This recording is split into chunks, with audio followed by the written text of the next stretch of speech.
I'm Nigerian. Look. Fanta. No.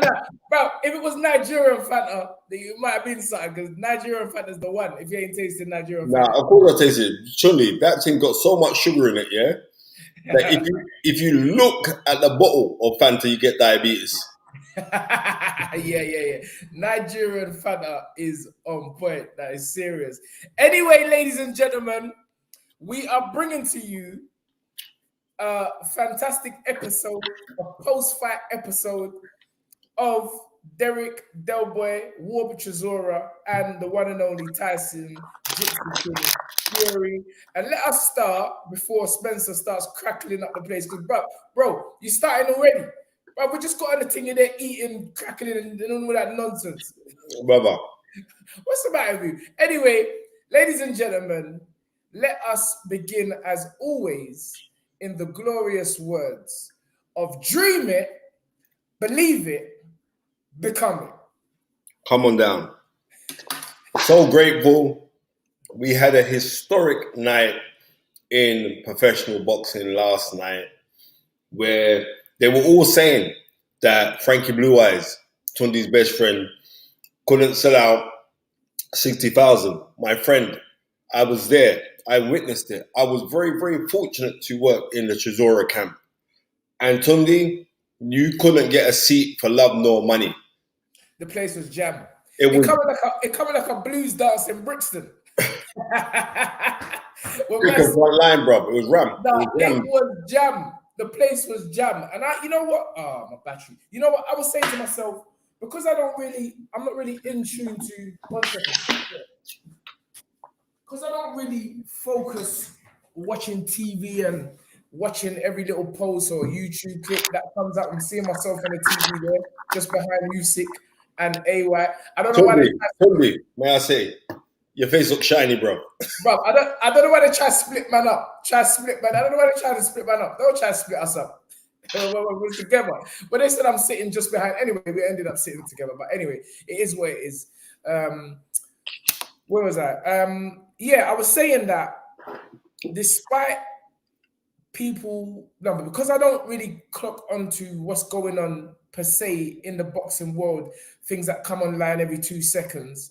I was saying that I didn't get the feeling that the fight was actually selling, but that's because I wasn't even looking. And maybe there was talk, but what really surprised me is that when we came on the what day did we come on? Was it the Friday night? Yeah. People on here were saying when Tundi tried to have watching pornographics. Yeah, that film. Bobby Wright tried to make me watch the film in its entirety, and I had to oblige because I've never seen the film before. But anyway, people on here was giving us the impression that tickets were being given away and that it wasn't a sellout, but Spence, the place was jammed. Tyson Fury knows how to sell a fight. He's a superstar. Some were saying that Dylan was influential in selling out that fight, but he's done it again. And some could argue that people were expecting more from Dylan, and there was more anticipation going into that fight than there was for the Chisora fight, because people were saying that he had beaten, Fury had beaten Chisora twice, and it was really a foregone conclusion. So therefore, there wouldn't be no sales. The tickets weren't going to do good. But I repeat again, Spencer, hold on, carry on. The place was jammed. Tundi, it was properly jammed, and when I reached there. Excuse me for 1 minute. Carry on, Spence. Yeah, when I reached down to the fight yesterday, because I was working for Team Chisora, I was doing the glove checks and the hand wrap checks on behalf of Derek and Don Charles, because they requested for me to come in and work. And when I turned up at the venue, outside there was a trough of people outside the Tottenham Stadium. It was ridiculous, man. It was ridiculous. And you know what? It was mad, like, to see Anti-Yar's name up in lights as well, because at the front they had like the pictures of the names up in lights. To see Anti-Yar Batervia up in lights, you know what I mean? To see Derek Chisora up in lights, you know what I mean? It was a very, very proud moment for me, to tell you the truth. And then when we reached, you know what I mean, when we reached there to see like everything that was, it was really, really cool. Really cool. You know what I mean? Weren't the result that I was looking for, but anybody fighting Tyson Fury, that's a majorly tough ox. But Derek went in there and he tried his damnedest. You know what I mean? And he did go out on his shield. But you got to remember, like, it could be head and shoulders above. Tyson Fury is a supremely confident man while walking to that ring. And he's a man that knows how to tap into other people's energy, because when they get behind him, it propses him to another level. All right. And I witnessed that yesterday, because when I was in the changing room and he was getting bandaged up, you know what I mean? Like anybody, any good fighter, anyway, you're going to have that anticipation of nervousness inside of you. But how that man like knows how to convert that nervousness, never thing. And not only that, the Derek Chisora that I saw in the change room, I've been around Derek's career for a long time. I've never seen him look that sharp, Tony. He looked sharp. I thought, my goodness. What in the Derek in the change room. Oh, Derek. Okay. Derek was in the change room and he did a workout with Don, and Don was sweating. I said to myself, box cover, we could be looking at a massive upset. But you know what? Tyson Fury is damn good. Yes, off the canvas. Thank you so much, Evelyn, Tundi, and Spencer. It's coming home. Just remember, England have France next week, Saturday. They might be going on, mate. Right. Remember that part there. England have former World Cup winners, France, next week, Saturday. That is not no joke game. But you know what? I'm feeling England. I'm feeling like how they're playing. Apparently, Raheem Sterling, he's off. I think someone in his family's ill or something, so he ain't playing. Okay, well, let me tell you something. It was a fantastic night for the UK. But we're going back to we'll go back to the boxing, but we would be remiss if we were not to talk about England's great victory against, I'm sorry, my native African country, Senegal, but Henderson clapped you in the 38th minute. Harry Kane come 45th. And bruv, Saka just done the dance. sorry for the language. But my man Saka, but he's on form. Saka just closed the show in the 57th minute. And there was no coming back from that.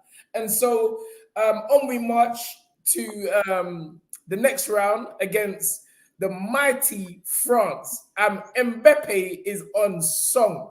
This guy's got like 16 goals in the last 14 matches for his country. So Mbappe is a problem, you know. We got our hands full. Son, Mbappe is a problem. Yeah, he's got to be one of the, if not the best player in the world at the moment. So Mbappe is going to cause England some nightmares. But I've got faith in the young squad. I've got faith in Saka, Henderson, and all these men there. Like we can do it. There's a great possibility we can do it. But let's not kid anyone. Just like the Tyson Fury and the Derek Chisora fight, it's a big task. It's levels. It's levels. But let's come on. Listen, Tom. We've got to back our own. Like, yeah, let us go back to the fight. Come on. Let us go back to the fight and talk about it. What was your feeling? Obviously, I'll speak about how I felt sitting ringside, round after round after round, and but I'd be interested to hear how you felt, because obviously you was involved in the preparation, Spence. You were there in the camp, in the build up to the fight. I haven't even rang Don today because I know after the fight, everybody, is busy. And I know how he must be feeling because, nobody likes to lose. Yeah, mate.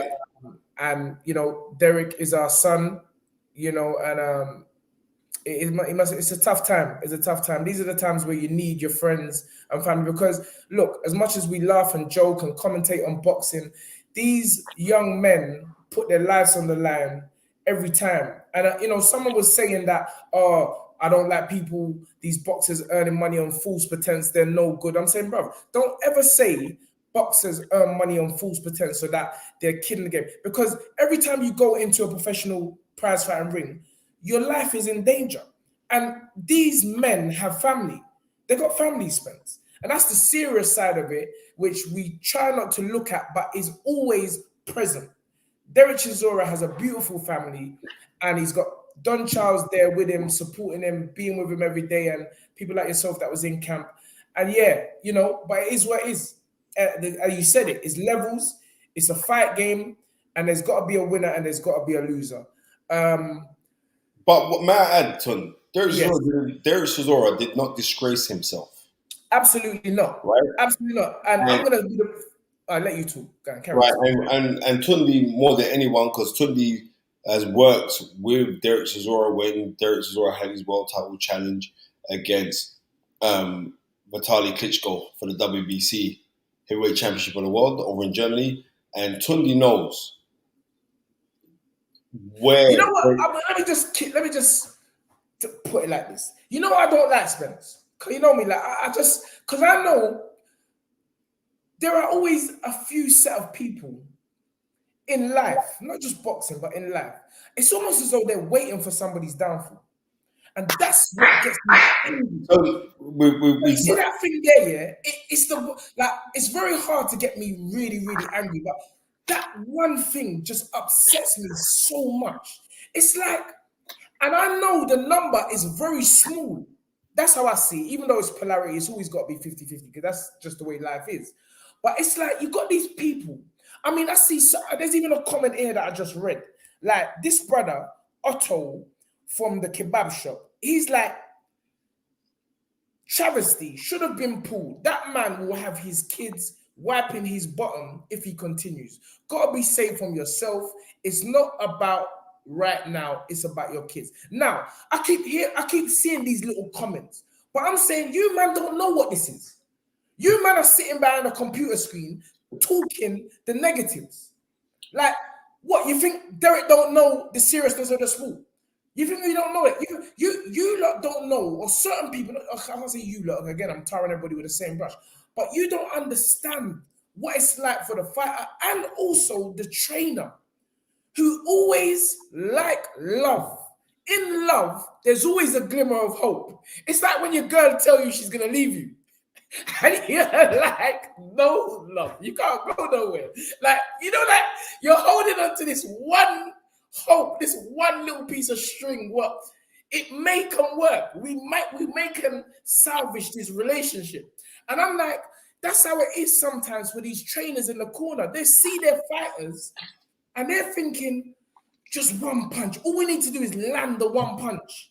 So because Derek had done that in the Takam fight. Yes. Right. Somewhere in the back of Don Charles's head was like, it's going to be that. Come on, it's destiny. Come on, yes. you've got to do this. And a certain man, sorry to cut you again, a certain man in the British Boxing Board of Control said the same thing to me before the fight. Right, exactly. Right. So it was because of that why he's thinking like, right, he could just land one. But when you think about it, Tyson Fury is very, very well versed on the technicalities of boxing. Yes. Not just the fighting, but the technicalities of where to position your body, how to lean on someone. Because what people, this is the next one, what people don't understand. Well, many people don't look at it as though boxing is a martial art. Yes. Right? So when you're looking on certain men are grandmasters in this thing. Certain men have been taught by masters, and certain men have just picked up this thing and studied this thing so much. I've got like the kung fu books of boxing, and they've learned the artistry of this. And Tyson Fury is one of those men who has learned the artistry and the wizardry behind professional boxing. And also, I'm going to say this. I was really surprised at the hand speed of Tyson Fury. Fam, sorry, not fam. I'm a big man. I don't use words like that. But you just did, son. But let me tell you something. His double jab right hand was a thing of beauty. It was so fast, Spence. And you know, boxing is very can be very tricky sometimes because you know, in this modern age of technology, you can speed things up on the screen. You know, sometimes when you see a man live, you're like, oh, you're not even that fast. That how I'm seeing you on telly. But he was fast yesterday, and the punches were hard. The punches sound hard, although Tyson said, Derek was saying to him, "You little B, yeah. you know." But again, that's a warrior thing. But the punches sound hard, and they were fast, Spence. They were fast. They were fast. They were very, very fast. And you know what?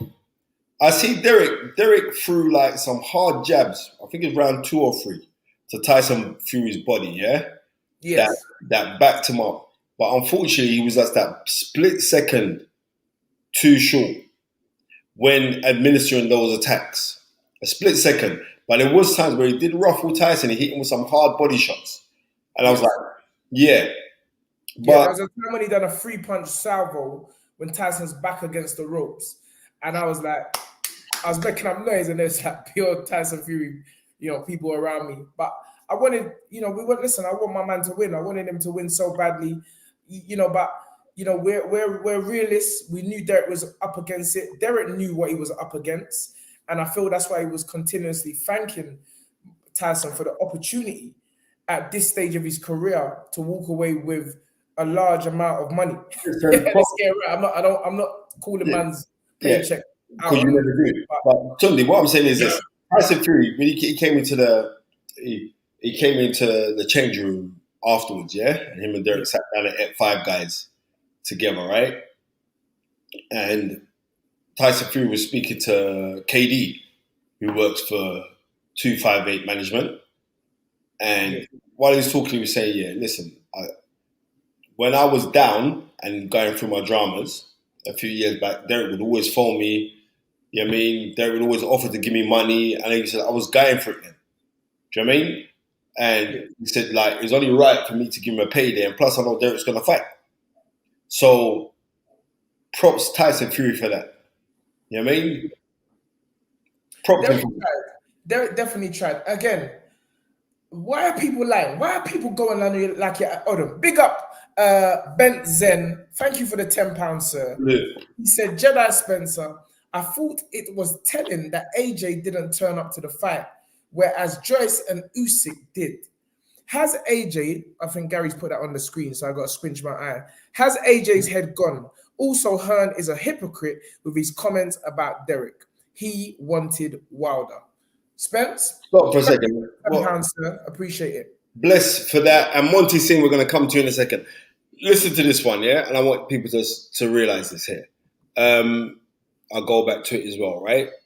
Yeah, let's go back to the other AJ not being at the fight is simply because, and you're not going to hear it from me first, AJ's in America searching for an American trainer. He's currently with Virgil Hunter, right? So you heard that first on the fight is right.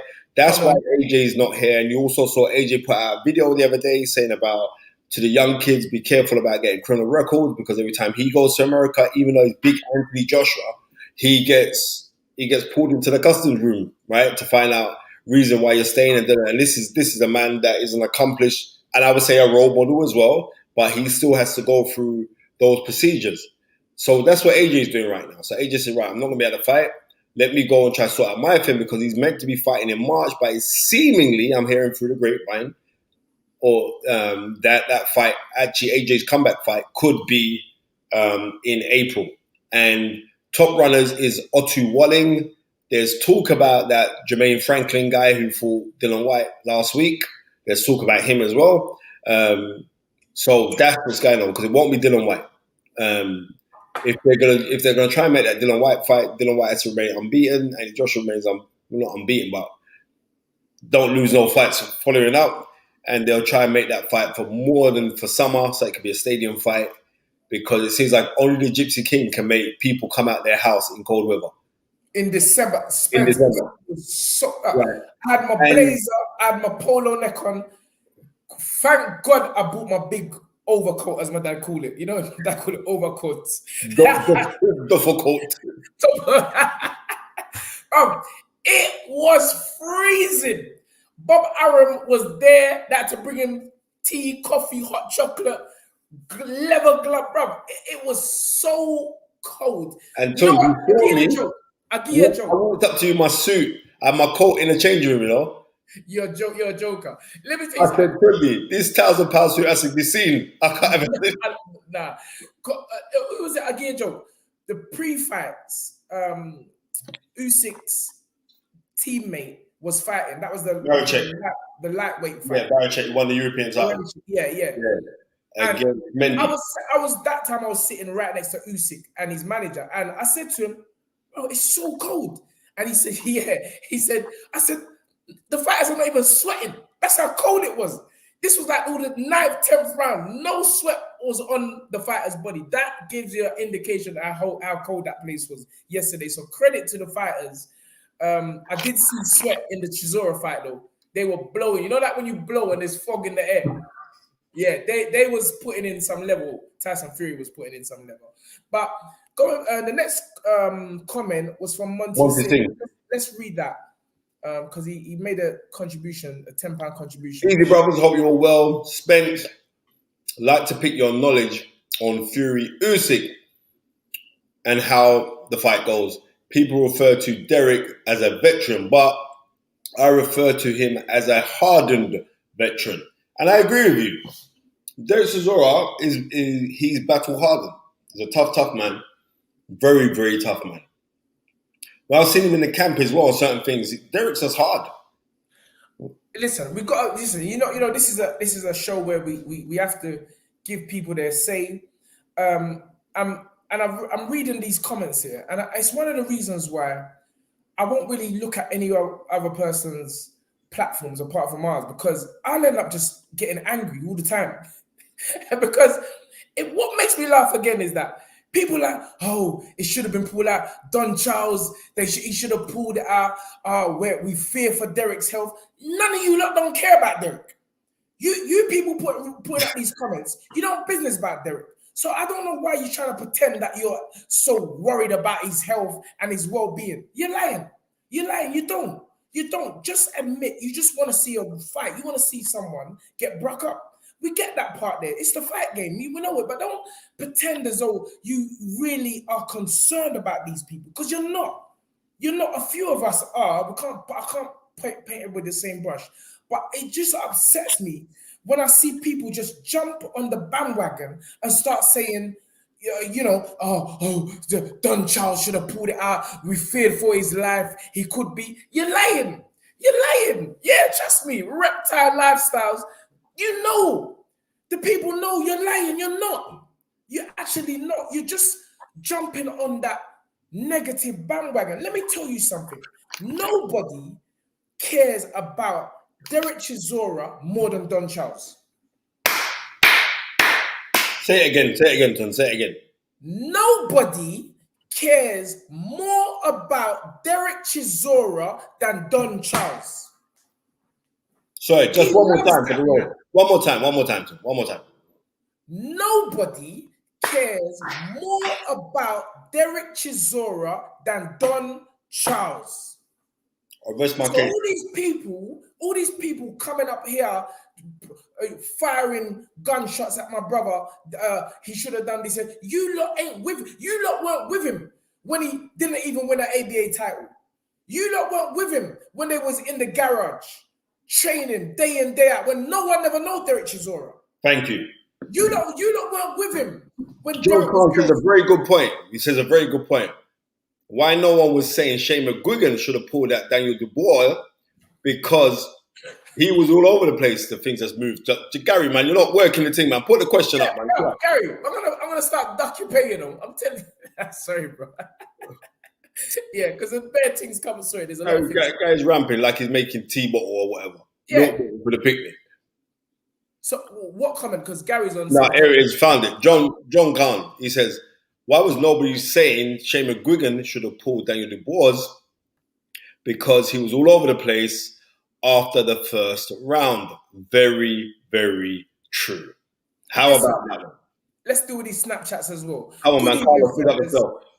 Good evening, fellas. Thank you, Carlos, for the €5.99. He said, good evening, fellas. Fifi here. Been out of the game for a long time, but I'm back at it following boxing comprehensively. Much love to you all. Big up, Carlos, Fifi, Thank you for the donation. And yeah, you know, this is a real show. Gary has put up the next Snapchat from our brother Alexander Wilson. He says, you want to read that, Spence? Alexander Wilson says, the Boxing Boys says that they saw AJ in the USA looking for a new trainer.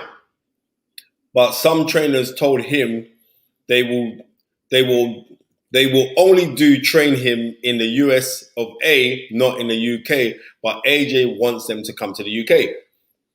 I already touched on this. Maybe just jumped on it. That's why Andy Joshua wasn't at the fight yesterday, because Andy Joshua is in America. He's actually over in Houston right now doing little bits with Virgil Hunter. Now, I'm saying this with AJ does like the comfort of being in that Loughborough place, yeah? And he believes that, right, I'm big enough, anyone want to work with me, you got to come over here. But American man are saying, no, you got to stay over here in America. We don't want to come to the UK. But I know it's just like there was talk about Roy Jones doing bits with AJ.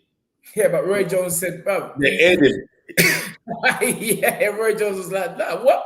I'm Roy Jones. You can't tell me to talk to the management. You take this thing listen, last there's a few comments here. You know, this is a touchy subject because we know Derek. Obviously, I wasn't involved in the camp, but me and Don Charles have a relationship, and that's my brother at the end of the day. And I don't see no one fighting down anyone else when they're, you know, defending their people. So I'm defending my brother. And what I'm saying is, I'm telling you straight, I sitting down at ringside after I think it was about around 6 or 7. I said, maybe we should think about just pulling the fight. That's what I said to myself. But obviously you're not privy to what's going on telly, what the corners are picking up and everything like that. So I understand there was some conversation in the corner between the ref and Don, and Don said he knows his fight or what have you. People have to understand how difficult it is when you know this is not just somebody that you just met yesterday. This is someone that you grew up with, someone that you've watched grown, someone that you've watched grow from being a 10-pound heir to a millionaire. Okay. Let's get that right.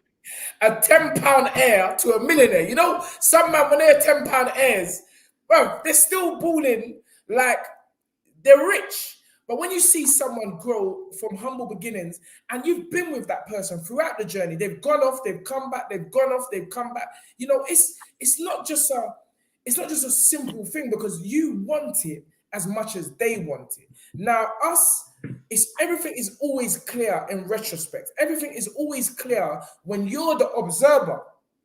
When you're actually in the thing, it's different. And so whatever Don saw in preparation, he thought Derek still had a chance. Now Derek's a warrior. Let's spin the coin for 1 second. Supposing Don Charles did throw in the towel, how do you think Derek would have responded? Listen to me.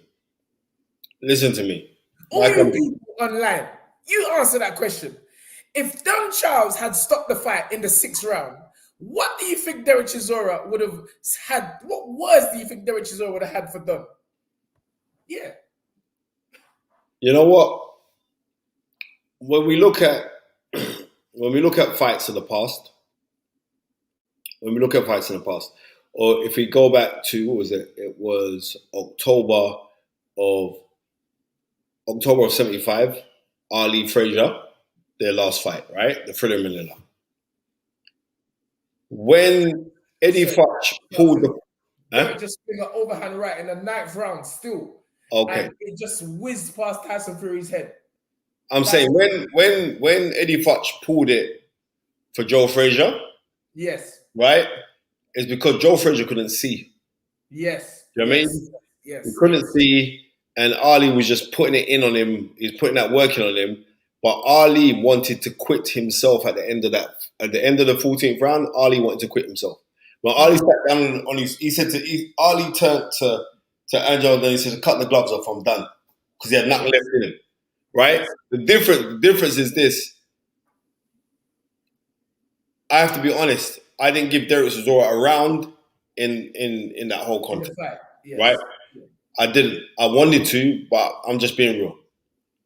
Okay, I've just seen a part here in the ninth round where the referee just came. I can't hear because I've got the sound off because I haven't watched the. I haven't You watch listened. it on YouTube. But you know what? I don't want to miss these guys who are putting. Yeah. Miss Ringside, thank you very much for that $8.99. Wait. There was one before that, Spence. Okay. We just totally didn't read out. Oh, Carlos, big up again.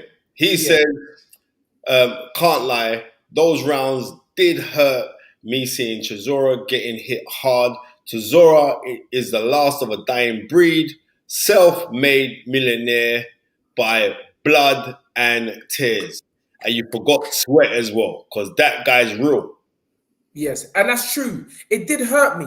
I'm not gonna lie. All those things are real. It did hurt me. Like you don't want to see it. You know the game you're involved in. But these are warriors. These are warriors. Didn't Deontay Wilder sack Breland because he stopped the fight? Yeah, we saw the fight, bro. He sacked him. Yeah. He sacked him. But he also said that Mark Breland poisoned his water as well. But that's another story. Yeah. But you got to understand that we are sitting down as civilians, as just onlookers, as supporters. The reason why, well, I can't say that about myself, but the reason why we are not in the sport per se is because we ain't got that warrior. What the warriors are very far and few, and that's why when Fifi's saying Derek is the last of a dying breed, the man knows what he's talking about. These are warriors. You ain't just these warriors, these gladiators, these modern day gladiators. They ain't like us. They're not built like us. They got something inside of them that will keep fighting. And again, there's more that I'm going to touch on, but let's see what Miss Ringside says. Thank you for the $8.99, sweetie. She says, there's only one Derek Chisora, and he's a warrior. His resume come better than some of the top 5 people. Need to understand Chisora, just a straight war man. Big up, big love, Tundi. Saw you there at ringside. Come on, but I never saw you. Nah, because the security was going on. I don't like the way the security was going on different. No respect. One woman tried to tell me about where's my ticket. If you see the way I had to shout her, anyway, I had to tell me to calm down. I'm like, bro, big up. Thank you very much, Alexander Wilson, for the $5. Andre Ward on USA broadcast was screaming for Chisora's corner or the rest to stop it. He doesn't want Chisora to become a Merdrick Taylor, ? Okay, again, listen, I respect Andre Ward's opinion. He's been there, seen there, done it. And that's fact. And listen, a lot of people would have been happy if Derek retired after his win, the last fight. People were like, that's a great time for Derek to bow out. It would have been a great time to bow out, but like I said, I don't want to bore you guys with history because you know I can bore you guys with history. The fight game is it's not that easy, especially when we're looking at it now. Tyson Fury was looking for a fight because he had that date booked, right? He's going through the list of who I can get to fight. Yes. Usyk was not available. Anthony Joshua was not available. So we're sitting there saying, well then, who else can I get where their contractual agreements with their promoter will be easier for me to go and make? So he's going through the list and he's saying, I'll give Derek Chisora a shot. You know what I mean? I'll give you a shot, D. You always tell me wherever I am, you're always out to say, I'll give you a shot. You know what I mean? People rubbish it that it won't sell. I'll be interested to see the pay-per-view buys on it as well. Because what I am saying is that Tyson Fury sold stuff, mate. Simple as that. He sold stuff. Derek got in the best condition that he could get into. Yes. He worked very hard. I was seeing the spars that he was doing. I was seeing some of the kinetics that he was doing for this fight. He was on it. He just happened to be against a big guy who's actually going to turn out to be a great guy. Yeah, Tyson Fury's big. Right. But when I saw him step in the ring, I was like, this brother or this guy is massive. And he steps over the ropes, Tundi. And he's actually so big, it's just a problem for anyone. That size advantage, the speed advantage, the IQ, the boxing IQ, you know. And I guess when we're watching it, I'm going back to Derek now. We're watching someone who, has a punch, but his opponent is so highly skilled that as the rounds went on, I can see why Andre Ward was screaming and saying all of these things. But Andre, more than anyone, should know that it's just this boxing is, not everybody is a master boxer. Not everybody's a master boxer. And a lot of these guys are just pure warriors. And Derek is one of them. He wears that name, War Chisora, to the fullest. He is a warrior. And we know, listen, we're all real. We know nobody wants to see Derek get hurt. We know that. Everybody knows that. I don't think there shouldn't be one person on here that wants to see any human being get hurt in a ring to the point where it's a fatality. We know that. That's just like common sense to me. But the guy wanted to go out on his shield, and he did. Hopefully, he wasn't too damaged. Boxing, as I've always said, is a cumulative sport. And unfortunately, a lot of the damage is shown years after these young men retire. It is. But let me tell you this, yeah? Yes. Derek Chisora, for a kid that came from Zimbabwe as a young, what was he? I think he was like junior schools, right? I'm just looking at what he has amassed, or how he is, or how his family's got a beautiful family to me. You know what I mean? That's what I'm saying. Go on. I'll go. Right. How he is. I'm saying, irrespective of you coming second best yesterday, Derek Chisora, my friend, you have actually won. Listen, and stop right there. Let me say my point, because that is, again, you touched it, Spencer. We can talk about what Derek has been through and the punishment he's been through. In this life, I personally believe it's about evolving, changing your family's reality from one stage to another. Now, if you are visual and if you really concentrate on what's going on, most boxers do not want their children to box. Most boxers don't want their children to box. Most boxers come from abject starts in life, poverty, no money. They are doing this so their brothers, their sisters, their children don't need to do it.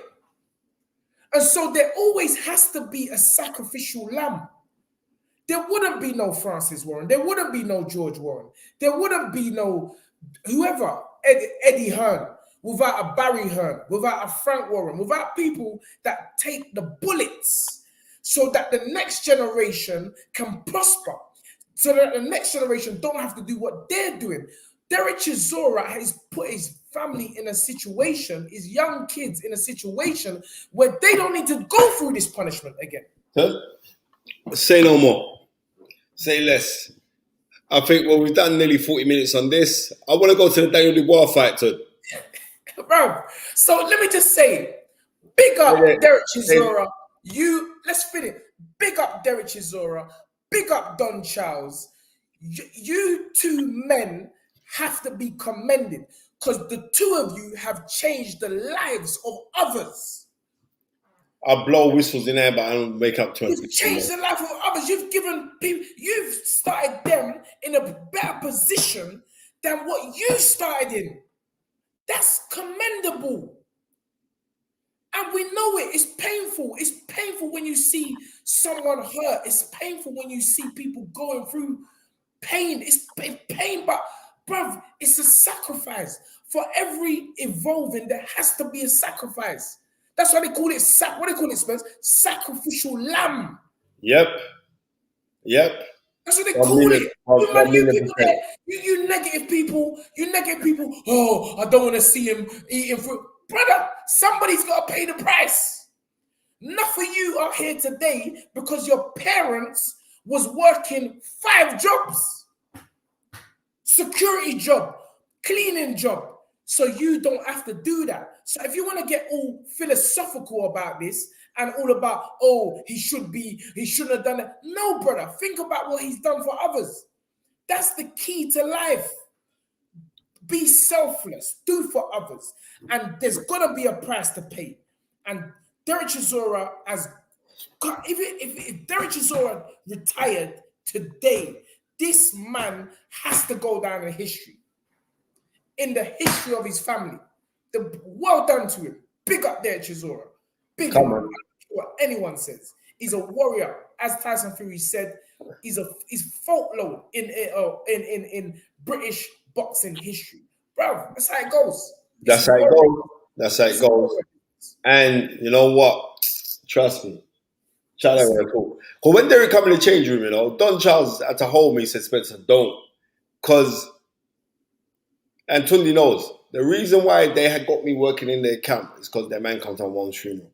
But when he came back into the change room, and let me just salute Derek's wife as well. So, yes. Tundi, soldier. I came back in the change room and I shook her hand and I said, you know what I mean? You got to be very proud of your husband. And she said, I am, Spence. I'm so proud of him. Do you know what I mean? Trust me. I've been there. With the dad. I've been at the table in Germany with the dad, with the wife, sit down with Derek. Beautiful. I remember Derek was in Germany, first time now.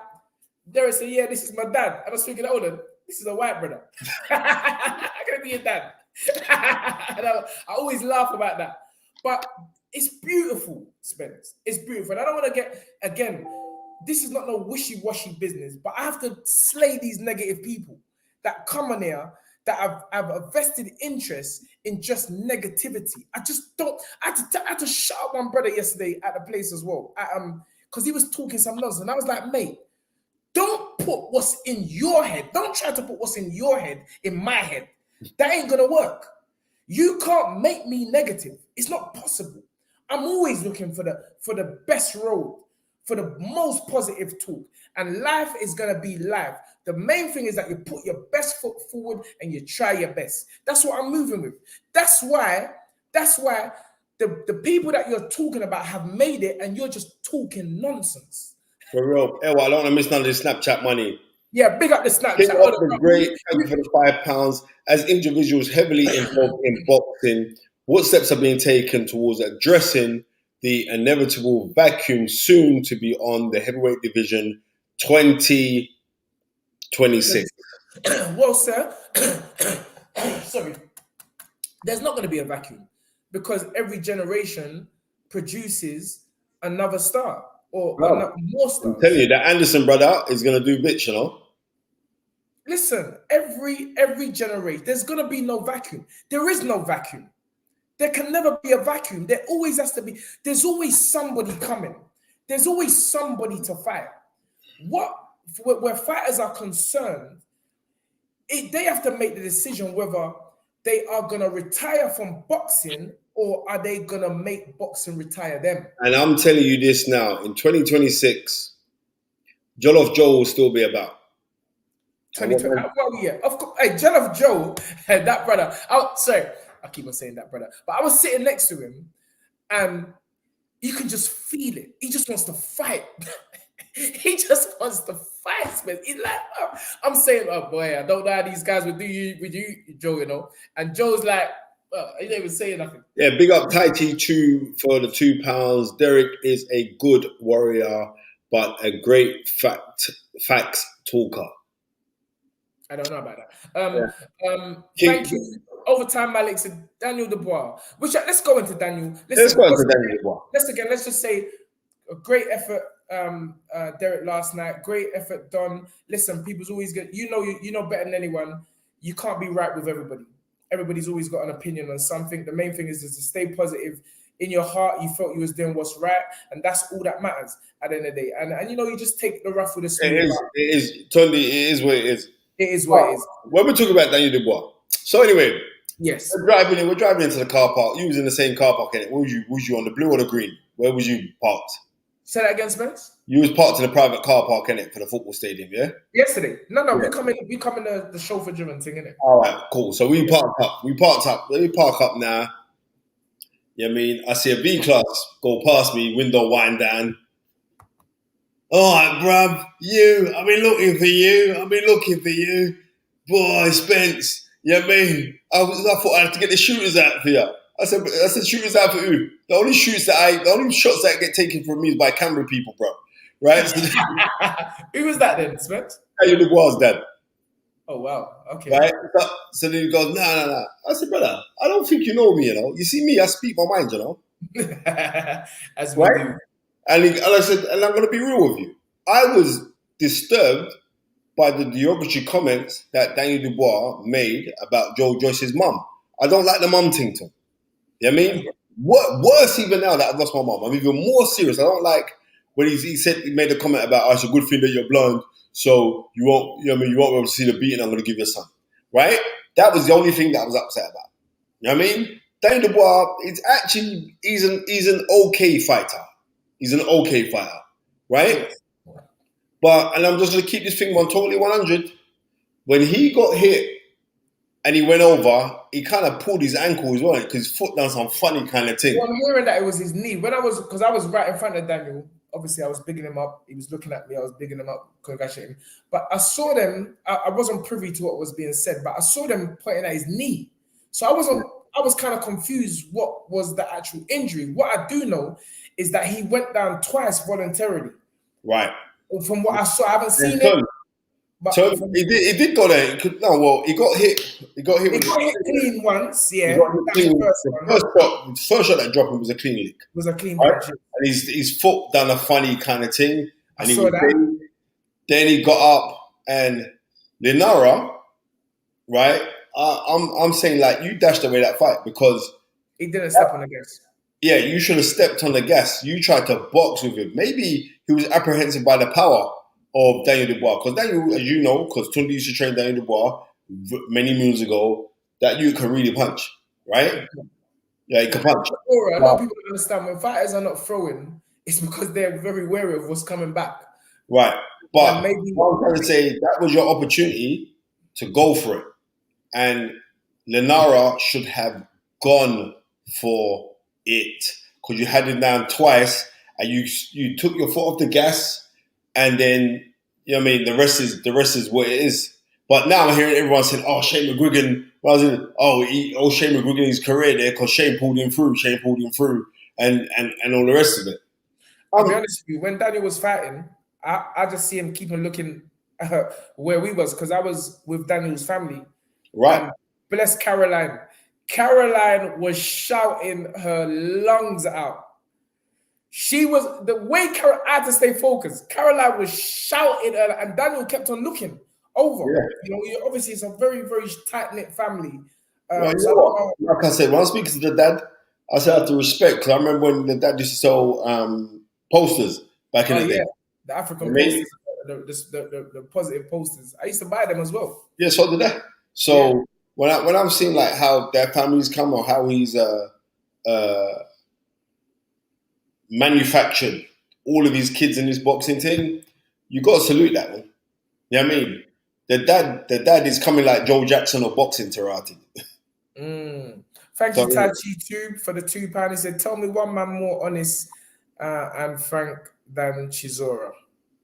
Yeah, listen, one thing I've made that mistake with before, calling man honest. Lance Armstrong was honest, then man just cheated up the whole place.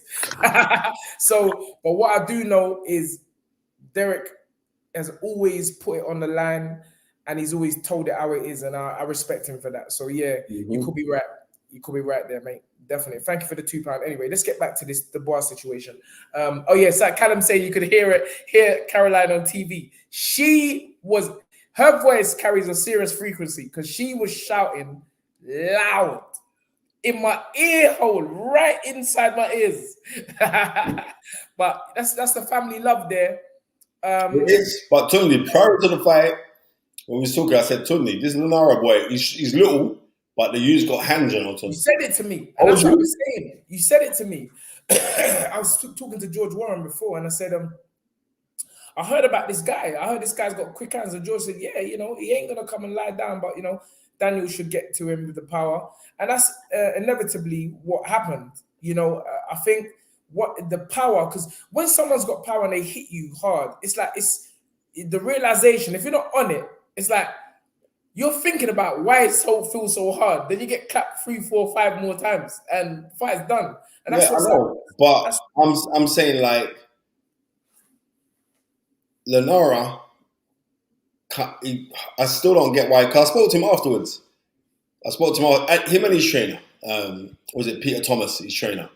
And I was like, bro,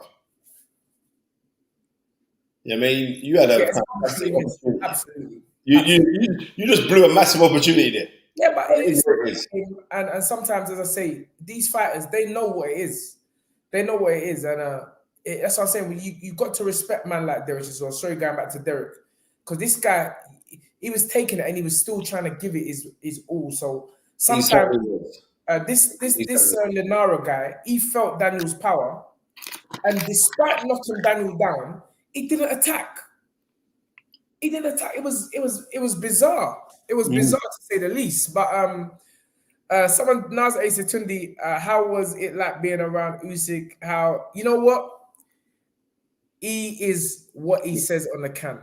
A nice guy, man. Cool guy. They asked him a question. I think it was the American, because you know what? The BT lot was batting up the American guys, the ESPN guy. What's the guy that does the commentary? I cannot forget his name. He's Mark been around. Mark Creedish. Mark Creedish. I think it was Mark Creedish. Good. I'm glad. They come and push him. He's like, and he pushed them back. It's like, no, you can't film there, because BT. But I'm saying good. So Mark Creedish tried belittle our guy Denzel Bentley the other day. Okay. Well, I don't know about that, but all I know is that good. I'm glad you got push up when you come along. Yeah, he got push up. They bat him up. The security bat him up. But it's like he asked Usyk a question. Do you love the British fans? He said, bro, I love everybody. I love all people. And I just nod my head. I just nod my head to myself. I said, yeah, I like that. His energy, from what I can assess, was a genuine energy. So, did you see when Tyson Fury was talking wicked to him, he just got on the phone to his man then?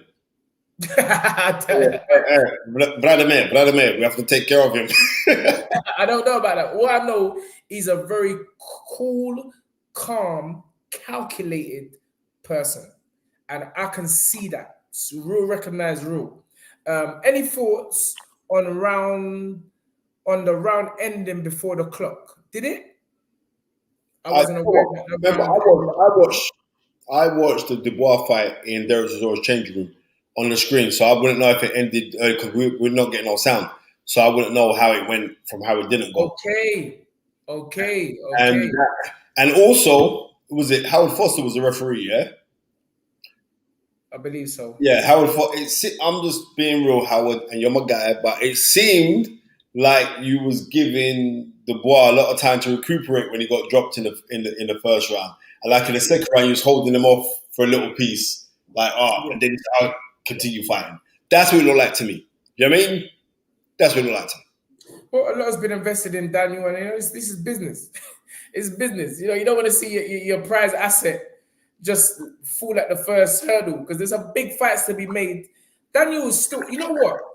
I said it when he was walking out. I turned to Anna and I said, "Bro, Daniel's still young, He actually looks young. You understand? He's still a young man, and that's why you have to forgive him if he's saying things out of character, because this is growing. He's having to grow up as a man under the spotlight. He's still very, very young, but he possesses great power, and that's why he's been put in these positions. But I still feel they can take their time with Daniel. It's going to be difficult to match him because he just blows through everyone, and now he's a world champion of some descript. So again, he's going to have to fight someone, but I think he can hang around. He can stay on the little borderlines because he's so young as a heavyweight for a little while, and then maybe make his assault. But I don't know if he's ready for Joyce again. I know he was talking that wicked talk before the fight, Son, but I just think that Joyce one. right now, Jollof Joe right now, That one. the only person I can see troubling Jollof Joe right now is Tyson Fury. I'm telling Daniel Dubois right now, forget about that one now. Build up. You know what? Because wow, man saying Miss Ringside said it ended 11 seconds before. What? Sorry, what was that comment off the canvas just put up, Gary? I just took it off. Sorry about that. I was, Miss Ringside was saying, okay, here it is. It's impossible to score Usyk, to scare Usyk, knowing that earlier this year he was on the front line in camouflage. Unbelievable mindset. That is actual fact. That is the truth. That is an actual fact. No. Big up my guy 7-8 Sports. Come on, 7-8 all day. Don't worry, 7-8. You know what? You know who's coming in for you right now, 7-8. Right? Yes. Don't worry. When Ben Oldham comes, he's gonna clash with you because like you come in with the $5. We're grateful for that still, my bro. But Ben Oldham will come to Ben Oldham hasn't forgotten. But big up 7-8. Yo, 7-8. I want to ask you a question. Read out his comment first, Spence. Come on. Oh, sorry, brother. Sorry. Salute, brothers.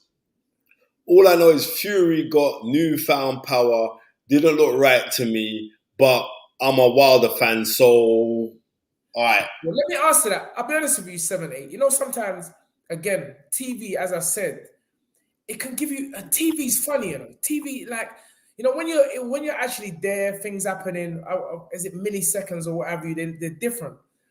But the punches, even though I know you're saying he's found newfound power, but they're just accurate and fast. Wow. That's what it is. Because certain punches, you can say, yeah, if he just knocking man out with one punch, then you would say, nah, something's going on there. But they were just, I'm telling you I was there, ringside. And they weren't powerful per se, 78. They were just fast. It was speed. It was the speed of velocity is what I think is what we're mistaken for the raw power, but speed is power. So that's what it is. It wasn't oh my God, where is this power just come from? It wasn't that. You know, it wasn't that. It was speed, 78. Go ahead, Spence. Yeah, listen. It's Tyson Fury is a great repertoire of punches, you know? A great repertoire of punches. Cheers. I see him like, when he put it together, it's like he would go, rah, rah, rah, whoop, whoop, whoop. I'm like, look at this brother. Bro, he was moving skillfully last night. Yeah. And he would always give Derek a little look when the round finished, like to say, bro, this is my house. I'm controlling this. I'm controlling this. So, you know, it is what it is. But yeah, I get it. You know, you can say he's kind of changed his style of fighting, and Sugar Hill said it. And I've always said it. I don't train man for points. But Sugar Hill said that Emmanuel Stewart taught him it's knockout. We go for the knockout. It's a Kronk style. And we know that before Tyson was with Ben Davison, they didn't like the way Ben Davison was training Tyson. He moved to Sugar Hill. And he's been more assertive in his boxing style now. What Tyson Fury is effectively doing right now, he's fighting with his size. Yes. Right? Before he wasn't fighting with his size. Before he just thought it was some little pretty thing, some little move around. Now he puts the shots in 7-8, but he's looking to damage you. Yes. I mean, because I see him lick Fury with a Fury. I see Fury hit Derek Chisora with a straight right hand, down the middle. And I'm telling you that Derek is one tough back. Because you can hear it. Brother, it was like, bam! You were sat 2 from the ringside, yeah? After the game. Yeah, was the one in front of, no, first of all, I was there. Yeah, I know, right? That's the rules. I was 5 from where you were. Yeah. I was hearing them shots. It was, they were hard, Spence. But as I said to 78, it was more the speed. It was more the speed that was making it more double impact. Look at that, double jab right hand. And the double jab right hand was a thing of beauty. But anyway, Ghost Knows Boxing, thank you for the £5. He said, Dubois is better than okay. He did better against Joyce than former world champ Parker. Dubois was like 22, 25 now, still learning. Power can save him. Again, a point I did make. Daniel is very, very young. He looks young. And, you know, they got him doing weights and all of that. I've never believed in that. It's not that young, but, you know, things are changing and people have opinion. But a lot of these injuries are coming from forced pressure on the joints and stuff like that. When you're adding all weights and all of that and doing all these, that's what I believe. I believe it's adding unnatural pressure on your body. And so things will twist, things will break, things will pull. And it is what it is. But thank you for the £5 Ghost No Boxing. And I totally agree. He's still young. He's still got time to develop. And he's got that equalizer, mate. He's got that lead in his hand. He certainly has. What was that? We got what? We got 520 people on the stream right now. Tick the like and subscribe button if you haven't ticked it already. Come on. Dubois White would be interesting. It would be, but I don't think at Dylan's stage of his career, I don't want to see that fight. Who? Yeah, Dylan and Dubois. I don't want to see that fight. That fight would happen anyway. No, Dubois is still, but he's young, he's fresh, and you know, count him out at your peril, because when you get clapped, you will know about it. He's a dangerous youth. He's a dangerous young man, and it's still. I hear that, but I know for a fact that fight wouldn't happen. No, it can't happen. Why didn't he rematch Otto Wallin? This is from Checkmate 734. Why didn't he rematch Otto Wallin, who bust up his eye? Nah, he wanted to fight Chisora. Kazagi was a great fighter who went undefeated, but no one talks about him because he never had any great fights. That's not true. Well, beating Eubanks at the age of 20, whatever he was, 21, right. 22. That fight was in 1997 when he beat Christopher Livingston Eubank, right, for the vacant WBO crown, which Steve Collins absconded from. So, no, I'm not going to say that. Yeah, they didn't want to fight Kazak. A lot of people have to understand as well. Go and watch, go and watch Joe Kawasaki versus Byron Mitchell. Byron Mitchell at the time was a WBA super middleweight champion, unbeaten fighter as well. And big fight. Yeah, and Joe Kawasaki got floored. Remember when he went down, he got floored, and the man got up straight away and knocked him out. Yep. Matter of fact, after we've done the show, I'm going to watch that fight. So Joe Kawasaki was a good fighter. Joe Kawasaki is a great man. Went 46-0. Don't muck around, right? Yep. But again, we're talking about all this. He dented Wilder's skull. I'm quite sure if you do autopsy and most of these boxers, you might find they've all, a lot of boxers have had dented skulls. It's fighting. You men are gonna like this is some chess match or cricket. Like these guys are getting hit with velocity with 8 and 10 ounce gloves. This is serious. This ain't no no pillow fight like when you was growing up and you're clapping your missus or your brother or your sister with a pillow because you're messing about. This is fight. You know, hard fists hitting somebody's head. It's serious. So yeah, I know that they're saying that he dented Wilder's skull. And I'm sure Wilder has dented many people's skull. Many. Listen. Deontay Wilder. He's obliterated people's skull. I don't get it. Again, I don't understand it. Like this man is 19 stone. He has now started fighting more assertively, more aggressively, and he's using that weight coupled with boxing skill. And he's got gloves on that weigh no more than 10 ounces. Damage is going to be caused. So I don't know what this big conspiracy keeps on growing about Tyson Fury. When he was in the changing room, I heard him say with my own ears, Derek, these are good gloves, innit? Derek had the same gloves. Yep, because Derek chose to put on those gloves, Tom. Yeah, because of the controversy. No, Obviously. no, all it was is like, yeah, but listen, you got those gloves, them gloves are gonna be cool for me. You know what I mean? Yes. That's that. They got signed off by the WBC, by Maurizio Sullivan, and the fight happened. That's why Derek had the same belt. It's only very rare that people pick that up. That don't make no difference to me, to tell you the honest truth, because we're not tuned in to look at that. We're tuned in to go watch the fight. Big up Neil Simpson. How you doing, my friend? Say that again, Spence.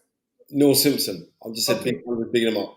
Alexander Wilson, thank you for the $2. He says Martin Bacoli. I don't know why they're not giving you a look at Martin Bacoli. You know why? Because he likes to do that little stupid jiggy dance in the feet. That's why. We can't have their little idiot man dance. You know what I mean? Stand up tall and proud, but you're doing a little jiggy business. You know what I mean?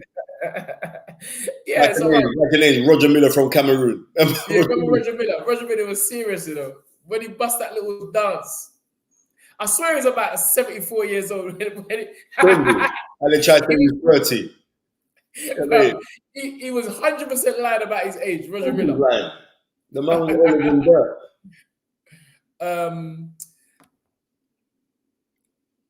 I don't think that fight's gonna happen.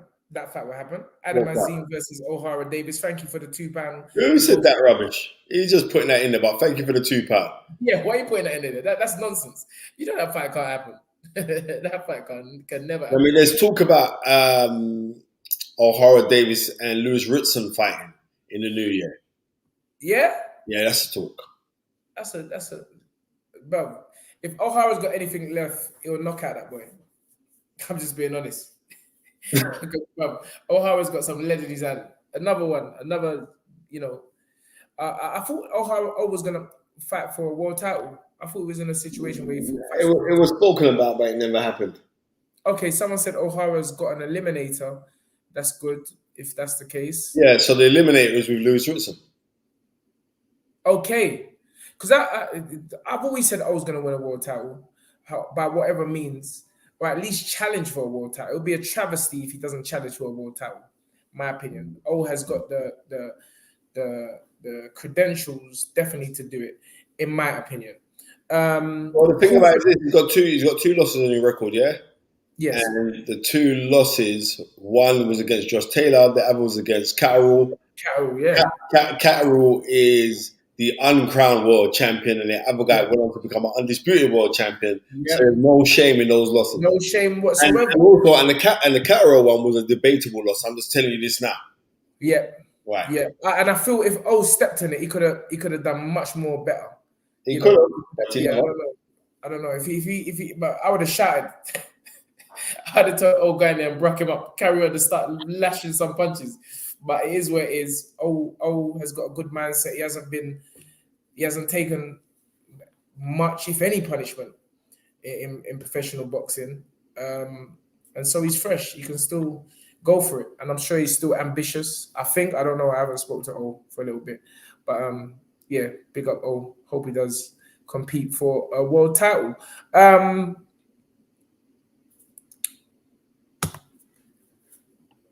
007 Obama says Usyk will be the first complete boxer Tyson Fury will ever face that's top level in everything. He's not Wilder, Chisora, AJ. Hold on. So are we forgetting Klitschko? You man, this is what I'm trying to say. You people, yeah, it's like you know certain boxing fans here. They just got the Klitschko at the time when was a fresher Klitschko to the one that Anthony Joshua. Wow. And Fury boxed his ears off. All right. You man just not giving this brother. And that's what I started. This is what I was saying. You can't hate on this brother. This Tyson Fury guy is legit. He's legit. Yeah, that's what you call them. The casuals. These man giving these little comments. This guy's legit. Big up Ring IQ TV. That's what I'm saying. And I was vexed, Ring IQ, because I never got to see the swag yesterday because it was so cold. It was only man in the hospitality and in, you know, when we come through the gates that saw the swag yesterday. I was upset. I wanted to show the whole thing. The blazer, the polo neck, the pocket that the pocket thing what I teeth from Spencer. You know, Spencer's my little stylist. Spencer shows me what I'm going because I'm always in tracksuits and stuff. So I was upset, but it is what it is. Certain people saw me. So hold tight, Ring IQ. It's very good to see you guys yesterday doing your thing. You've done, and you're still there. Big up. I reposted the Instagram that you lot posted with AY and Batervia last night. We got it set. I told you there was going to be a big thing yesterday. Yeah, it's exciting, man. It's very, very exciting. But I want to keep it present. Let's continue to talk about the event last night, the bar situation, the Derek situation, and Tyson. What next for Tyson Fury? They're saying it's Usyk in the new year. But we always hear that too. No, but I really do believe it's going to be Usyk because what's happened is when my boy there, Hrgović, right? He's mandatory challenger for IBF. And so Eddie Hearn's pushing to try and block that. So Hrgović would get the shot. If not, Tyson Fury gets stripped. But I think Frank Warren was saying like the IBF haven't got no problem with a unification bout. Meaning like they want to see the unified title. And not only that, because if that fight was due to happen, my friend, it would happen in Saudi Arabia. So the IBF knows, we want the Arab money, bro, straight. So no one's not interested in Hrgović because as far as I'm concerned, Hrgović lost to Zhang. I believe Zhang beat Hrgović. Yeah. Thank you, Carlos, for the $5.99 Carlos, again. thank you for the support. You're supporting up the show hard today. Thank you. Fifi, come on, brothers. If Fury disposed of Usyk and Joyce, where would you, as experts, place him in his place among the boxing greats? Congrats, Tundi with Yard. Thank you. Spence, where would you place Fury if he were to dispose of Joyce? If he were to dispose of those two men, right? He's the best of his era, and in the analogues of history, that puts him one of the greatest heavyweights of all time. And we just got to be real because Usyk is no joke. The man decorated amateur, you know what I mean? A gold medalist. The man was an undisputed world champion at cruiserweight, and now he's a unified champion at heavyweight. So if you was to beat that man there, right? And forget about the size. We're not talking about the size and the He's big enough. He ain't small. Thank you, Tundi. I've been around Usyk quite a few times. He's not a little man. Usyk is not small, bro. Right? He's a big brother. Right. And he's growing into his weight as well. Right? He's growing. You know what? Sitting next to him last night, he's very, very animated in boxing. Right. The way he was shouting in Ukrainian to his teammate who was in the ring, it was great to be around and be next to him and just seeing people. He is what he is. He ain't pretending, and right. He's not pretending. He ain't a joke. He's not a joke. He ain't a joke. That's what I'm saying. God rest Dean Powell's soul, the former matchmaker. I see him walking in with Gary Stretch here when Gary Stretch challenged Chris Eubank for Chris Eubank's WBO world title. I think that was March of 1991. But yeah, man said, Tundi, watch the watch along with the African brother from the zone. He wasn't very good, to be honest. He's talking about NA. But there's nobody like us. You know this already, Brian. Bro, listen to me, yeah? Listen to me. I'm just going to be real, yeah? I'm going to be real. If you want the rules and you want the animation, on the rules, just jump on our thing. That is it. Because it's too much energy. But you know what? Addy's my guy still. You know what I mean? So, and when people are doing something, you know what I mean? Everyone's got a different kind of swagger. Like I said, I'm grateful for the support that we have on our channel for our show. You know what I mean? And it is what it is. But I'm thinking that other people are doing watch-alongs. You know what I mean? And all the rest of it. But if you want to catch the jokes and all the rest of it, just go listen to the Papa San of boxing commentary, Baba Tundi Ajayi. Come on. But anyway, thank you very much, David G for the £2. So thank you, David G for the £2. Off the topic, how good was Riddick Bowe? Now you're talking boxing, bro. Yeah, now Spencer's gonna lash us with history. No, I'm not.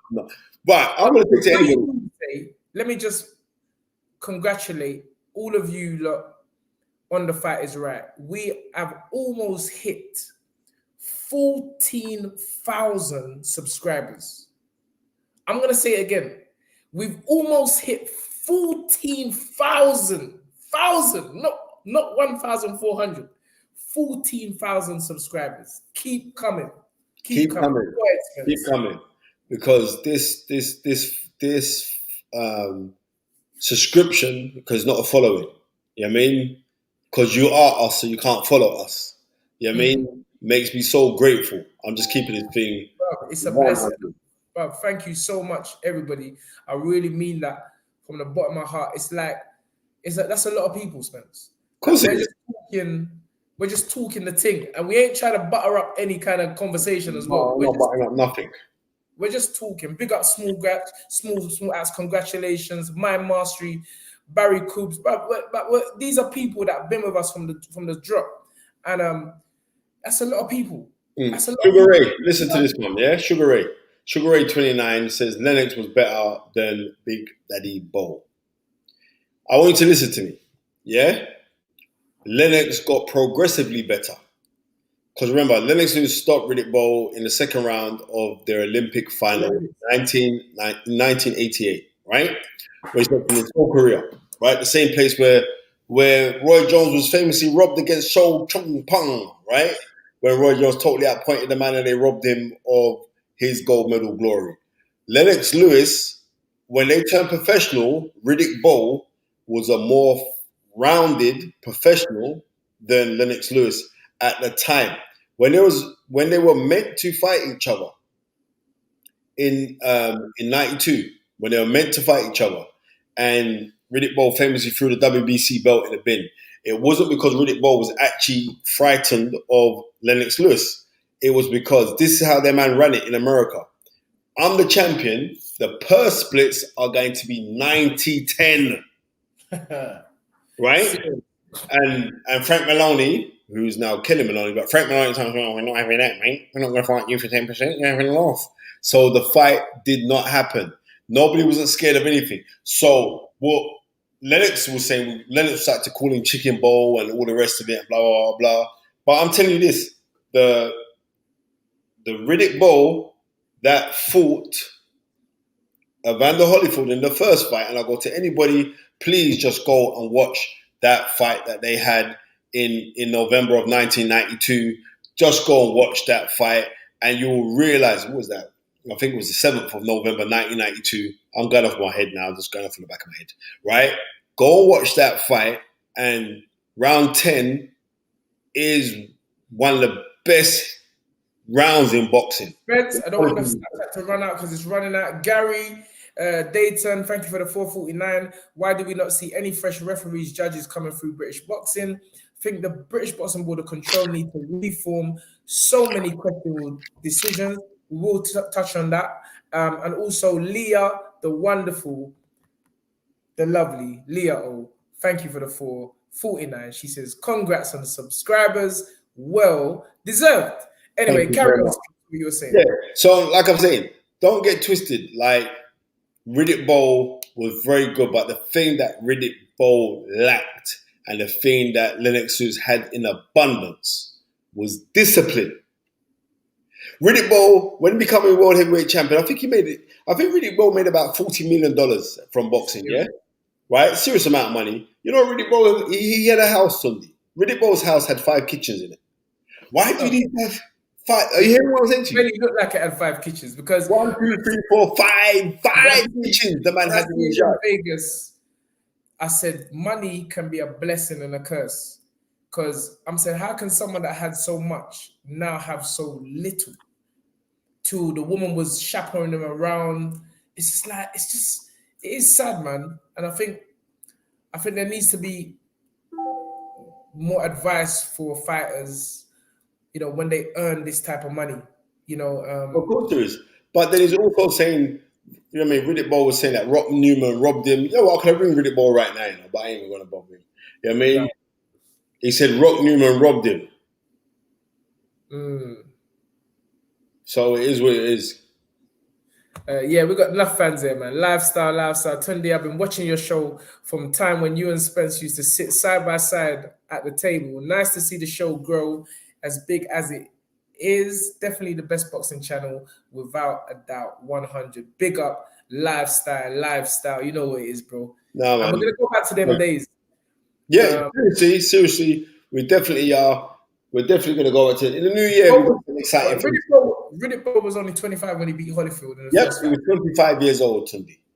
Yeah, he was a great inside fighter. Listen, you ain't never seen shots like that on it, and that's why because it was Phil Torrance and Eddie Futch that used to train him, and that's why Uli Harrison went. Uli Harrison was a big tool southpaw. He was a very good inside fighter. He could throw a good combination on the inside. And that's because he was around Phil Torrance. Phil Torrance was trained by Eddie Futch. And Eddie Futch was trained by the late, great Yank Durham. And Yank Durham was the guy that perfected the style to beat Muhammad Ali in March of 1971 in their fight. But you know what? Snapchat, Small thank you for the £5. Big up, guys. Tunde, do you choose fighters to train purely by talent or by weight class? Do you need specific experience for heavyweights? Well, that's a great question. Two great questions, because I've never believed in that, oh, you need to be this. I remember Daniel Dubois' dad asked me, he said to me, you're small. Do you know how to train heavyweights? And I was like, bro, I don't understand what you're saying. Like, bro, Emmanuel Stewart was small. Eddie Futch was small. No, small. Eddie Futch was tiny. Why? That's what I'm saying. But then you end up, you're going to make me start getting fired now. Then you end up with a small brother. Like, I just don't get it. Like, if a man has the adequate, for me, it's never even about that. It's about how much the trainer is dedicated to the sport. Because what a man can achieve in 20 years, a next man can come and do that in 3 years. Okay. I've just come in the sport, really, in real terms. I've just come into this sport.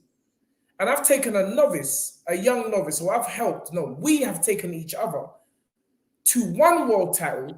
And said it at the press conference yesterday, which is going to come out tomorrow, noon tomorrow, with Beterbiev. I'm letting everybody know that the press conference did take place at Tottenham Hotspurs yesterday with Beterbiev and I was saying that, like, I read a comment here this morning that, Tyson Fury's picking easy fights. And people are having a go at him. But hold on. So then when you can say that we're picking hard fights, because Anthony's had 2 world titles now against how many times in history has a novice, because that's what we are, fought 2 pound-for-pound fighters in under 30 fights? Exactly. Carlos, thank you for the $5.99. You going back to Small X? You just said it. No, I didn't answer. So anyway, no, I don't believe there's anything. In terms of talent, I always go for the work ethic. That's what I go for. If a guy's got a great worker, I can work with that. Carlos, again, thank you very much. Carlos, he states here, Lewis, what you did? Yeah, thank you very much, Gary. Lewis said you can't go to university with your 3rd grade teacher. They won't have the answers you need at that level. You need to be a professor by then. Well, that all depends, and I'm gonna answer that. Because Lennox made that statement, and again, Lennox sometimes can say things which needs a little bit more education. Because myself and Anne has proven that's not the case. You can say I wasn't a university teacher, but in my mind, from what I know that I've always been a university teacher. So it's that thing. They say a bird in hand is more valuable than, is it 2 in the bush? No, they say, bird in hand, is more valuable than 2 in the bush. Yeah, but Warren Buffett said, if you're patient enough, that bird in hand can end up being more than the two in the bush. So it's to do with the patience of the teacher and the fighter who are starting off at maybe a third grade level. That's what I would say. I would say everything's timing. And again, it's very rare to find a fighter that's willing to grow with a trainer. I don't think there's been many. I mean, think about. I mean, you can't even say that about Tommy Hearns and Emmanuel Stewart, because had Emmanuel Stewart trained the world champion before Tommy Hearns? Helmut Kinsey. Yep.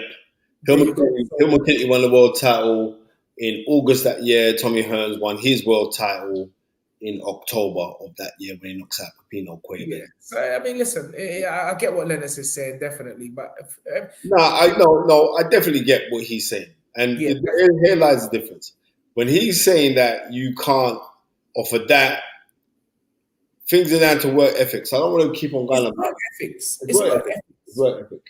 It's work ethics. It's just a fact. It's work ethic, because you can grow. You know, And like on the same thing, sorry, because I'm going to go back to when we had the question earlier about Joe Kawasaki. Joe Kawasaki stayed with his dad, right? Exactly. Everybody was telling his dad, and I remember because I was at the time with Joe Kawasaki. Everybody was saying, "Joe, leave your dad." I remember when he broke up Mark Delaney. He broke up Mark Delaney, vicious to him, yeah. And then man was with Mickey Duff in the beginning. He started with Mickey Duff. And they were saying like, nah, Mickey Duff was saying, get rid of your dad. We'll put you with a proper trainer. My man said, no, I'm staying with my dad. And he stayed with his dad for his whole career. I remember they said he needs a more seasoned trainer. Exactly. Yeah, I remember. I remember it clear. But the thing about this, when them old fish and chips man talk about seasoned trainer, they don't know nothing about seasoning. So I don't hear them talk. All right, Leah O, trust me. I usually do, I just have to just put at Leah. She said, Gary, you're on it with the quickness tonight. I barely read that message before you block the guy. Gary has been so quick tonight. I haven't even seen or read the messages that he's blocking. All I'm seeing is this person blocked, that person blocked. So yeah, again. Yeah. You know what? Big up Damien Charles. I ain't heard from you in a little piece. How's things over in Qatar? Good evening, gentlemen. Big up from Qatar. Are you going to the football games out there, Damien? Because I'm sure if you're in Qatar, that means you must have been at the England game today. I bet you were at this game. I guarantee you were at the game. Come on, all day. You know that, Gary. We ain't got time for no negative comments. We just block man straight. And I see a couple people talking about this Paul Smith, but forget about him. Listen, look, don't get me upset today. Yeah, we don't talk about him. Forget about him. Ban them negative man there. Return to him. What's my mastery saying? I'm seeing a comment from her. She said, truth. Like they say, you can't coach people to be millionaires when you're not. Well, I proved that wrong too. In 2009, when I was a newbie life coach, my first client made it. I believed in her dreams. And there you go. Bare gunshots. I have always believed in AY's dreams, and he has always believed in my dreams. It's a fallacy to think that you have to be something, because it's the brain, it's the mind. You believe in others who have a strong dream to be something. You stay with them, you coach them, you give them the positive affirmations and the support that they need. It's going to happen. David G makes a really good comment here. Mike Tyson went from Customato to Kevin Rooney, who was a novice. Tyson had the most success with Kevin Rooney. Yes. Once he left, he went downhill. Now, I want you to realize this here. Kevin Rooney was a student of the late, great Customato, right? So, that man had all the combinations put down to a T, and he learned on how to train fighters from the late, great Customato. Right, so he was like a vessel. Yes, like Sugar Hill. Yeah, like Sugar Hill. He was just a vessel. Yes, but he was a vessel that also maintained the information that he received. But and this is what I want man to realize: who else did? Yeah, that's always the Rooney train after Mike Tyson. One man. He trained one other world champion. and that was Vinny Pazienza, right? So I don't want to hear no talk about Kevin Rooney. I'm just going to keep this thing real. He was a vessel. I didn't know about Kevin Rooney, I'll be honest with you. He was a conductor. Because I remember at the time, the same thing. At the time when Mike Tyson, I remember Mike Tyson was 14-0 on the front of the Ring magazine in 1985. I got that Ring magazine somewhere. Because, when I cleared out my mom's house, I found out bare old magazines, right? And Mike Tyson, a young Mike Tyson then. So Mike Tyson at that time was 19 years old. No, he was 18, going on 19. And he was just in a ball protector. He was naked in a ball protector and boxing gloves, standing like this in a pose, right? And they said, and the talk then, where the people used to write into the Ring magazine and say, well, Mike Tyson, this young, fantastic kid, maybe he needs a more experienced trainer because Kevin Rooney isn't the. But Mike Tyson was never giving props to Kevin Rooney. Mike Tyson always giving props to Customale. And man, you remember before he turned pro, it was Teddy Atlas that was his trainer, right? Yeah. And nobody wasn't arguing about, Teddy Atlas was an experienced trainer and all the rest of it. What I've noticed with Teddy Atlas is a very good orator. He could talk a fantastic game. Not telling that he's not a good trainer, but I'm saying he's a very, very good orator. He's a man that don't busy, he just speaks his mind. But he speaks his mind so much, that's why they block him. Yeah. And then the bitterness start coming. When the bitterness you start doing things with bitterness, you only go one way. Exactly. And even when you think that things are going a certain way, you have to have the intellect to rise above it.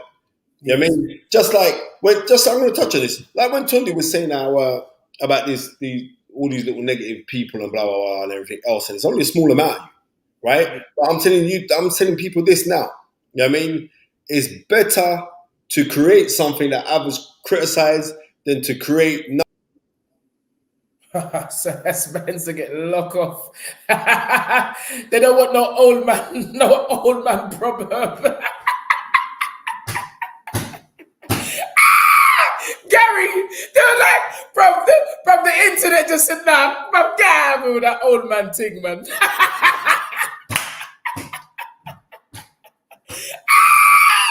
Oh my God.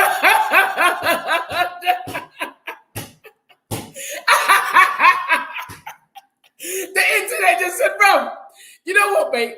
Just go and have a hot cup of milk and just go to your bed. Try board the man them. Try board the sisters them. They're like, nah. Oh, the sisters want to be iron. I just love them.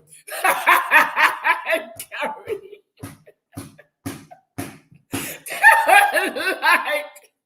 They were like, nah. You know what? YouTube. This is the head of YouTube here. Lock off Spencer because he's on some old man thing.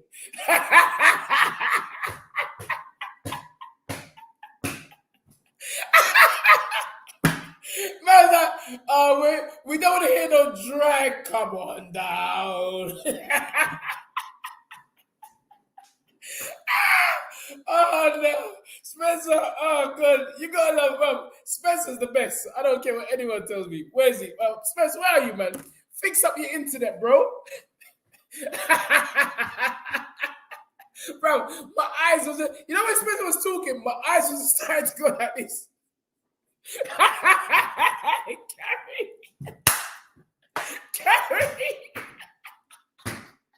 Gary, my eyes are starting to just go.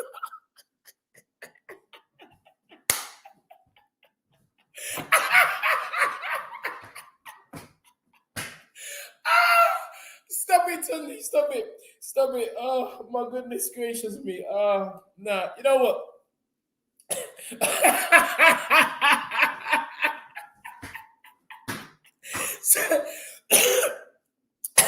Spencer always does it. Man said Gary blocked him. Reds. Reds.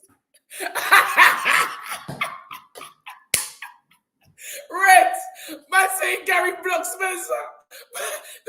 Man said saying Gary locked off Spencer. Gary's like, no, brother, you're this old man thing again, trying to send man to sleep.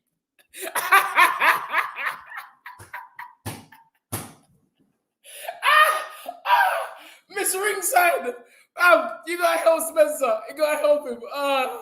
Oh my goodness. Big up. But wait there. Big up my man for the thank you for the Tsar, 35 Tsar. Some old man take them and they locked him out. Tundi, you laugh. They locked Spencer out. All right, he's back. He's back.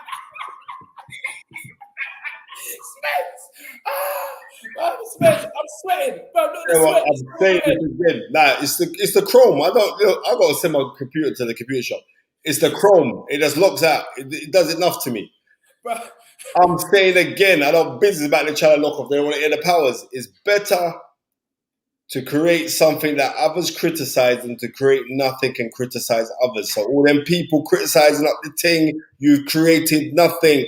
I sit down, I see Tundi Ajayi, who has been through the run of the mill. And I don't want to go through the list of professional fighters that he's trained from, he hasn't. But it's this one professional fighter that's brought him to this mountaintop. And that's Anthony Yard. Reason why? Because loyalty is royalty. I don't want to air no talk. And just like yesterday, it was befitting that Derek Chisora got the biggest payday of his life, and he's with the man who he started with in Don Charles. It was a beautiful thing to see. And as Tundi reiterated earlier, right? Nobody don't know Derek Chisora like Derek Chisora's guy, Don Charles, knows what buttons to press and all the rest of it. So when I see what Tundi has created with this other guy, obviously other people, you know what? Listen, no one's not asking no one to like nobody, right? But what I am saying is this, because sometimes I don't like Tundi, but what I am saying is this, respect him. You know why?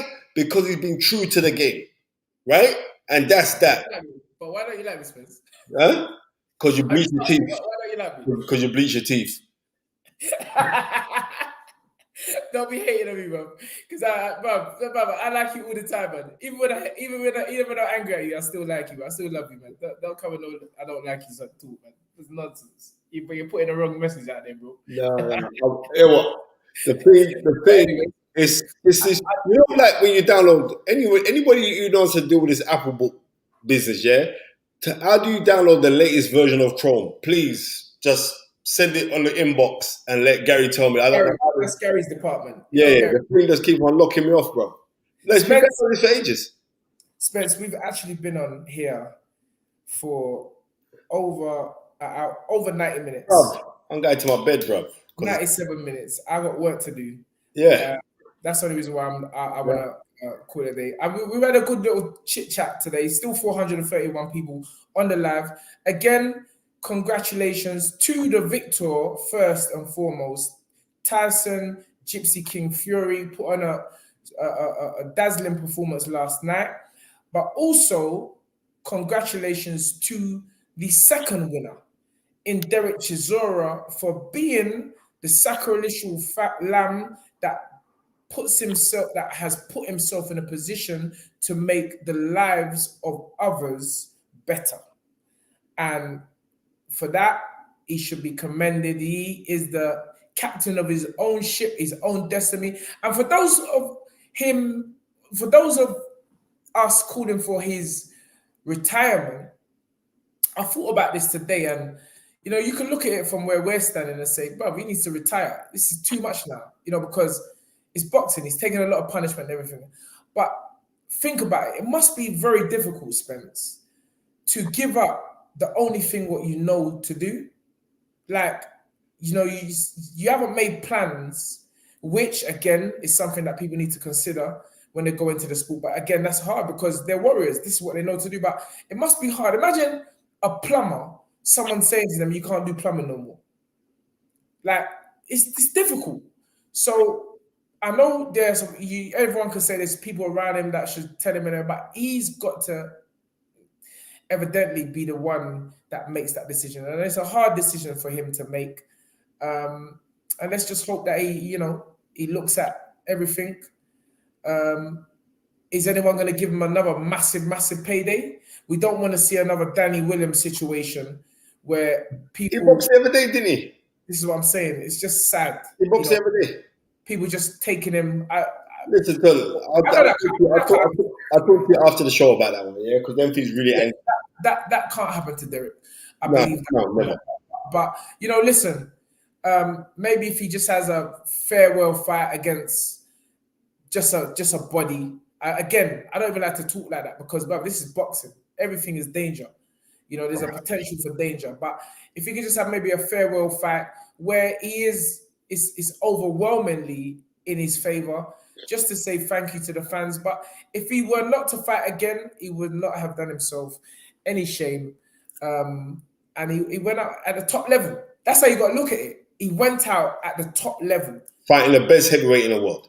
Fighting the best heavyweight of the time, arguably the best heavyweight of his era.